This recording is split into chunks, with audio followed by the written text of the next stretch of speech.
Hello, I'm Catherine, a 38-year-old novelist with a passion for mystery writing. I lead a life that many dream of. My books have garnered a loyal following, allowing me to support my family through my craft. I've been married to Peter for a decade, and together we have a 9-year-old son, Stephen. In the early days of our marriage, Peter was employed, but as my career flourished, he chose to leave his job. For the past few years, he's largely been idle, often spending his days playing pachinko. Recently, however, I stumbled upon a troubling truth. Peter has been unfaithful, showering someone else with expensive designer gifts purchased on my credit card. I've tolerated his behavior for the sake of our son, but I've reached my breaking point. It's time for a change. This realization was sparked by an unexpected ally, someone I never anticipated would come to my aid. One day, I noticed Peter dressed unusually in a suit, a stark contrast to his usual attire. My curiosity piqued. I asked him about it. He seemed caught off guard but quickly recovered, claiming he had a job interview. "It's time I start working again," he said. I wanted to believe him, to think he was finally taking steps to improve our family's situation. Wishing him luck, I returned to my writing, racing against a pressing deadline.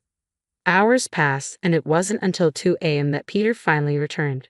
His late arrival and the mysterious job interview raised more questions than answers, and I realized I could no longer let things continue as they were. It was time to face the reality of our situation and make some difficult decisions for the sake of my well-being and our son's future. When Peter stumbled through the door that night, he reeked of alcohol and perfume, collapsing onto the living room sofa, his smartphone slipping from his grip but remaining unlocked in his hand. Overcome with suspicion and curiosity, I couldn't resist the urge to take a peek at his phone. What I found sent shockwaves through me, undeniable proof of his affair with my best friend, Nancy. They had been at a fancy restaurant with a breathtaking view just hours earlier. The betrayal felt like a physical blow. How could both Peter and Nancy, who was also married, do this to me? Tears threatened to spill, but I fought them back, unwilling to wake Peter. Quietly, I transferred the incriminating photos and messages to my phone, determined to collect myself and strategize my next steps. The following morning, I approached Peter as if nothing had happened. "Hey Peter, about yesterday, you mentioned an interview but got home quite late. What happened?" He shifted uncomfortably, his gaze avoiding mine as he scrambled for an excuse. "I ran into a friend after the interview, and we went out for drinks." When I pressed him about the friend's identity, he dismissed it with a wave. "Just some guy, Catherine. Do I really need to explain everything?" His evasiveness only confirmed my worst fears but also fueled my resolve to handle the situation with dignity and strategy. A month has passed since that painful discovery, and the weight of Peter's betrayal still lingers heavily on my heart. I haven't confronted him yet, knowing it could irreparably fracture our family. If it were solely up to me, I might have already shown him the evidence and demanded a divorce. But considering our son and the complex emotions involved, I've had to tread carefully, understanding that my decisions will forever alter our lives. Despite the turmoil within me, the thought of separating Stephen from his father is unbearable. Peter's frequent outings, supposedly to clear his head or meet friends, have unwittingly provided me with the perfect cover to gather more evidence of his infidelity. I had become increasingly suspicious of Peter, and one day, seizing the opportunity while he was out, I rummaged through his belongings. What I found was a stack of receipts for women's designer items, luxuries I certainly hadn't received. None of these high-end goods were anywhere in our home, leading me to one painful conclusion. Peter was lavishing these extravagant gifts on Nancy, my so-called best friend. But the mystery only deepened. How was Peter financing these purchases? He hadn't worked in years and was living off the modest allowance I provided from my earnings. Concerned and desperate for answers, I devised a plan to follow him. I called my brother, masking my true intentions under the guise of a shopping trip. "Hey, sorry to bother you out of the blue, but can you watch Stephen for a bit? I want to go shopping alone," I said. My brother, puzzled because I usually preferred online shopping, raised an eyebrow. "Shopping? You've never been one to do that in person. What's up?" "Normally, yes, but today I need something from a store. Can you watch him for me?" I replied. He agreed but reminded me not to be gone long as Stephen might get lonely. With my brother's help, I was free to track Peter. I spotted him downtown, arm in arm with Nancy, strolling into a high-end designer store with unsettling familiarity. A mix of hurt and anger surged through me as I watched them approach the cashier. What I saw next shocked me to my core. Peter was paying with a credit card.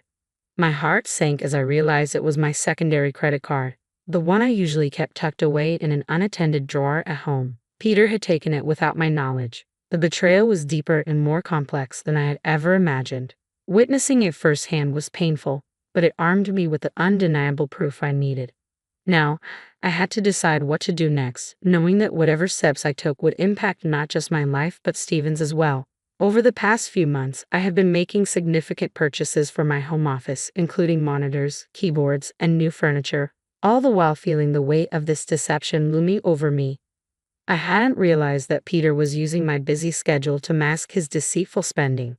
Both of our credit cards were linked to the same bank account, and in the midst of my hectic routine, I hadn't scrutinized the statements closely enough. This oversight now haunted me, making it painfully clear that not only was Peter unfaithful, but he was also misusing my funds to shower gifts on his mistress. Any remaining affection I felt for my husband evaporated in the wake of this revelation. While part of me blamed myself for not noticing sooner, I found it impossible to forgive his betrayal. I had managed to snap some clear photos of Peter and Nancy together before heading home, my mind boiling with anger. In the following days, my thoughts turned to revenge. I frequently checked Peter's computer, knowing he left it unlocked and easily accessible when he wasn't around. Digging into his communications with Nancy, I soon uncovered their plans for a romantic getaway to Kagoshima over the upcoming long weekend, a 5-day escape that seemed tailor-made for my own plans of retribution. However, I faced a significant dilemma. I needed to ensure that my son Stephen remained shielded from the ugly truth about his father's actions. I reached out to my brother again, hoping he could help by looking after Stephen. "Hey bro, sorry to bother you again, but could you watch Stephen for me during the upcoming long weekend?"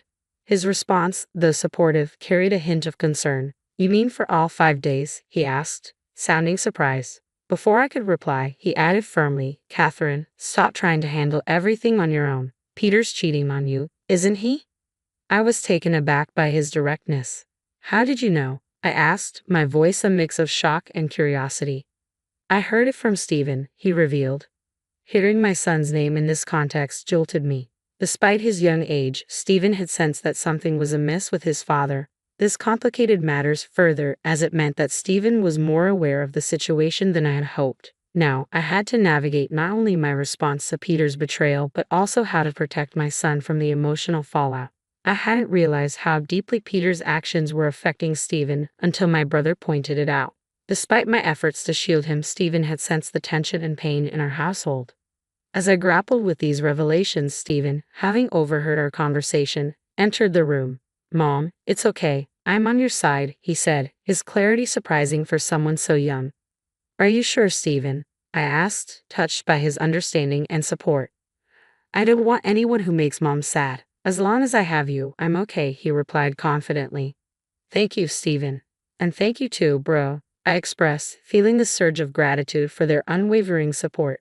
Bolstered by the encouragement of my son and brother, I resolved to take decisive action against Peter's betrayal. We began planning our move to a new home, timing it to coincide with Peter's getaway with his mistress. With my brother's help, we discreetly packed our belongings whenever Peter was out.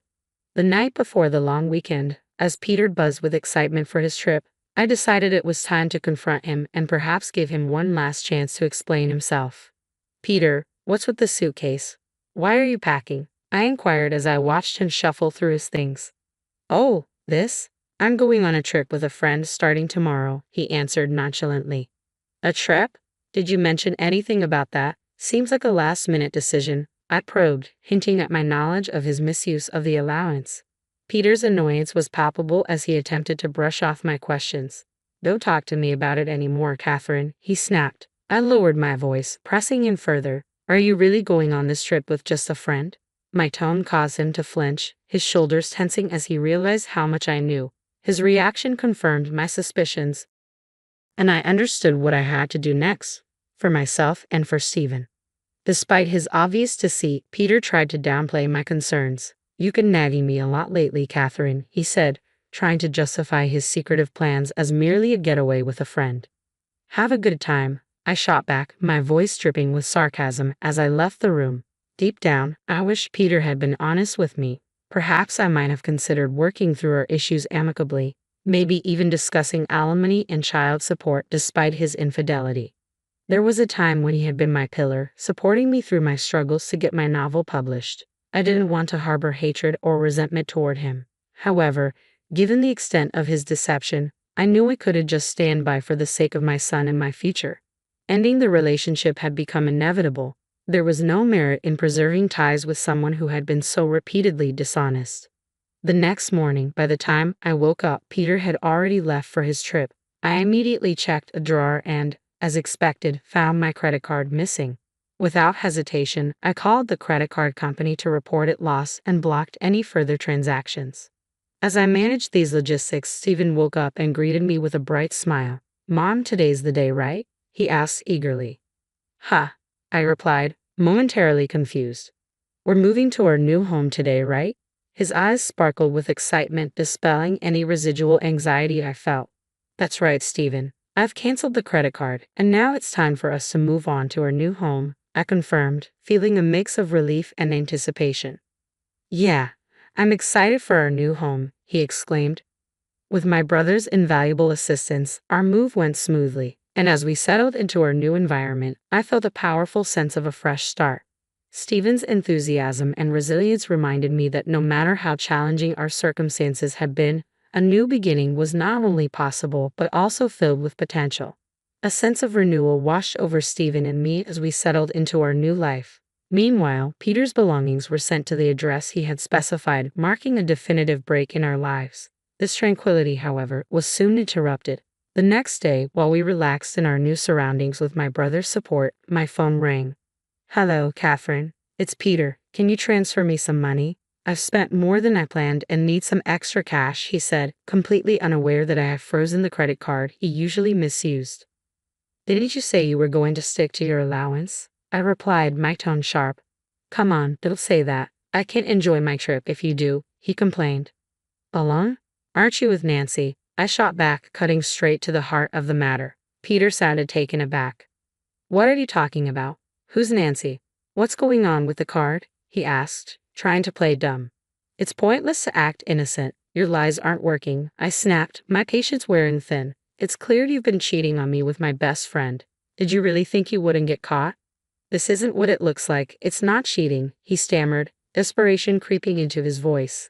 My anger flared, fueled by his feeble attempts to deflect blame. With my brother and son within earshot, I unleashed my fury. "Stop making excuses. You have a family and chose to have an affair while misusing someone else's credit card. Do you realize how low you've sunk?" "Catherine, let's calm down," he tried to soothe. "Calm down? How can I stay calm when I'm talking to the person who betrayed our family so thoughtlessly?" My voice rose, an outpouring of emotions I had held back for far too long. The call ended with my unyielding words, leaving a heavy silence in the room.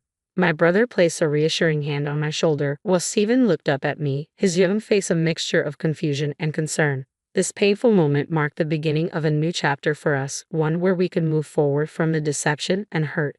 Overwhelmed with a mix of disgust and resolve, I made my feelings brutally clear to Peter. "Let me make this clear. I have no intention of forgiving you or offering any help. You and the woman you cheated with can go straight to hell. Don't you dare show your face in front of me or Stephen ever again." With those final words, I abruptly hung up the phone, cutting off the conversation. Moments later, Nancy, the woman Peter had cheated with, called me. Her voice was sharp and demanding. "Catherine, what are you doing?" she asked, her tone dripping with irritation. "Nancy, long time no see. How's your trip with your best friend's husband going?" I shot back, my words laced with sarcasm.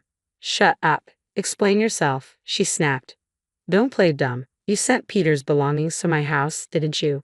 I pressed, my anger boiling beneath the surface. During our move, I had deliberately shipped all of Peter's belongings to Nancy's house, fully aware that she was the other woman. Since Nancy was married, I knew her husband would be home when the delivery arrived. I had also included a detailed letter outlining the situation, ensuring her husband would understand the full extent of their spouse's betrayal. As I yelled at Nancy over the phone, barely holding back my fury, she blurted, "Are you serious? My husband found out, and he's furious." "Isn't that expected? You're having an affair, even though you're married." I fired back, I can't believe my supposed best friend would do something so disgraceful. You're the worst. I'm incredibly disappointed in you. Excuse me, she said, taken aback. I think that's my line. You were the one having an affair with my husband. Do you think I forgive you for that? Who showed disrespect first, Nancy? I wasn't serious. It was just a fling. There's no way I'd settle for a jobless loser like him. She tried to minimize her actions. Whether you were serious or not doesn't matter to me, I replied coldly, cutting through her excuses. The betrayal had severed any ties of friendship we once had, leaving only the stark reality of her deception. I'm divorcing Peter, and your affair is something I won't forgive. I'll be demanding the maximum compensation from both of you, so be prepared. Compensation? I did agree to that. Why should I pay you?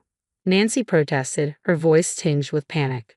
It's only natural. You did something that warrants it, I asserted firmly. But wait, I'm a housewife. I can't afford to pay compensation, she stammered. That's for you to figure out. Maybe you can ask your husband for help, though I doubt he'll be inclined to assist you now, I replied coldly. Wait a minute, Catherine, please, she began to plead, but I was done listening. Goodbye, I said, and I hung up the phone, promptly blocking her contact. I moved forward with the divorce proceedings through a lawyer demanding compensation not just from Peter but also from Nancy. I sought child support and reimbursement for the funds Peter had frivolously spent on my credit card. Nancy, now burdened with debt from the compensation payments, was served divorce papers by her husband and eventually forced to leave their home. Her attempts to rely on her family proved fruitless, and she found herself working night shifts just to make ends meet. Peter, having tried to lean on Nancy only to be blamed for their downfall, watched the relationship crumble. They parted ways, and with his long spell of unemployment, he struggled to juggle several part-time jobs just to survive. If he ever falls behind on the compensation or child support, I am fully prepared to enforce the legal judgment.